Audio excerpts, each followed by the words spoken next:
आप आज हम जगन्नाथ रथ यात्रा के उपलक्ष्य पे सबको बताना चाहते हैं, आप मीडिया के माध्यम से सबको ये सूचित करना चाहते हैं कि अखनूर में भी पहली बार जगन्नाथ रथ यात्रा उत्सव मनाया जाने लगा है। तो ये जगन्नाथ यात्रा जो कब शुरू होगी और कहाँ से शुरू होगी? ये 2 जुलाई को 2 बजे शर्मा स्वीट शॉप पे अखनूर हॉस्पिटल के सामने से आरंभ होगी और जो ख़त्म होगी, समाप्त होगी, ये वापसी में प्रभुपाद प्रीचिंग सेंटर में वापस यहीं पे आके समाप्त होगी। ये अखनूर शहर में पहली बार होने जा रही है। भगवान जगन्नाथ जी के जो रथ यात्रा है, इसका जो महत्व है वो आगे माता जी बताएंगे। इससे पहले मैं आपको ये बताना चाहता हूँ कि अखनूर में आज से पहले ये यात्रा नहीं हुई है। मैं सबसे एक दरखास्त भी करता हूँ, एक विनती भी करता हूँ, हम सभी को आगे आना चाहिए और इस यात्रा की शोभा बढ़ानी चाहिए। अब इस यात्रा का जो महत्व है कि क्यों हमें इस जगन्नाथ यात्रा के साथ हमें जुड़ना चाहिए और कैसे हमें कार्य करने चाहिए, वो महत्व अभी माता जी समझाएंगे। हरे कृष्णा। तो मैं आप सबको इस जगन्नाथ रथ यात्रा के बारे में कुछ सूचित करना चाहती हूँ। मैं रोहिणी कृपा देवीदासी, प्रभुपाद प्रीचिंग सेंटर अखनूर से। सबसे पहले मैं अपने गुरुदेव श्रीला नवयुगेंद्र गोस्वामी जी के महाराज जी के चरणों में प्रणाम करती हूँ।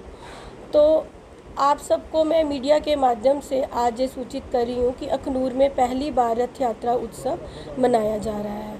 रथ यात्रा दुनिया के सबसे पुराने धार्मिक त्योहारों में से एक है। ये मूल रूप से जगन्नाथपुरी में मनाया जाता है। अब श्रीला प्रभुपाद जी की कृपा से ये पूरे विश्व में मनाया जाने लगा है।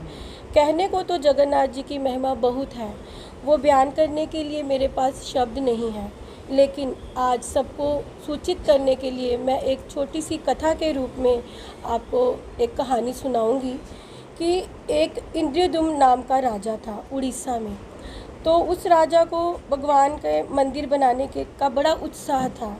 उसकी बड़ी ये तमन्ना थी कि पुरी में भगवान जगन्नाथ जी का मंदिर बनाया जाए। तो उसने विश्वकर्मा को जगन्नाथ, बलदेव, सुभद्रा की मूर्तियों को तराशने के लिए कहा। तो विश्वकर्मा जी मान गए, लेकिन उन्होंने एक शर्त रखी कि जब तक ये मैं मूर्तियाँ पूरी नहीं कर लूँगा, कोई भी मेरे कमरे का दरवाज़ा नहीं खोलेगा। लेकिन राजा इतने उत्सुक थे कि उन्होंने इंतज़ार ना करते हुए कमरे का दरवाज़ा खोल दिया।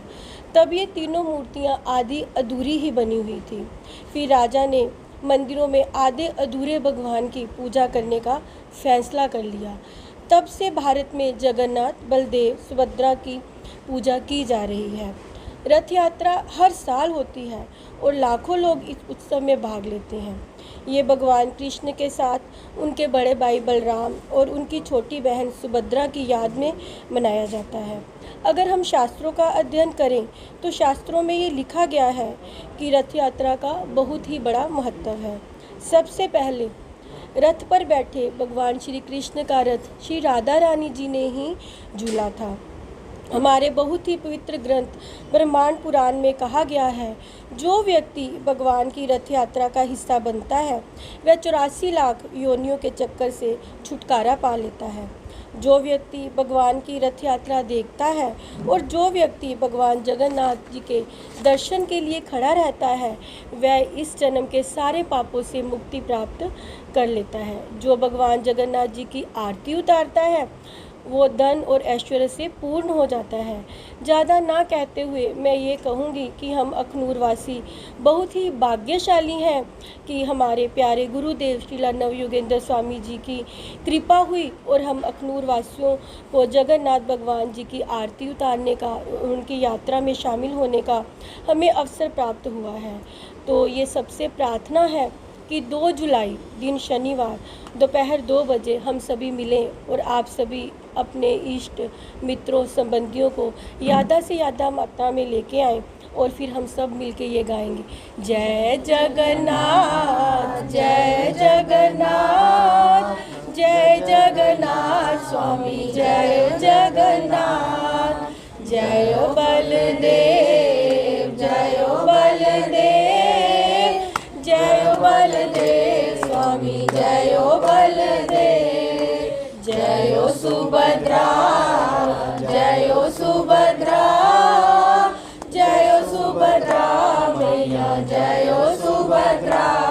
हरे कृष्णा कृष्णा कृष्णा हरे हरे, हरे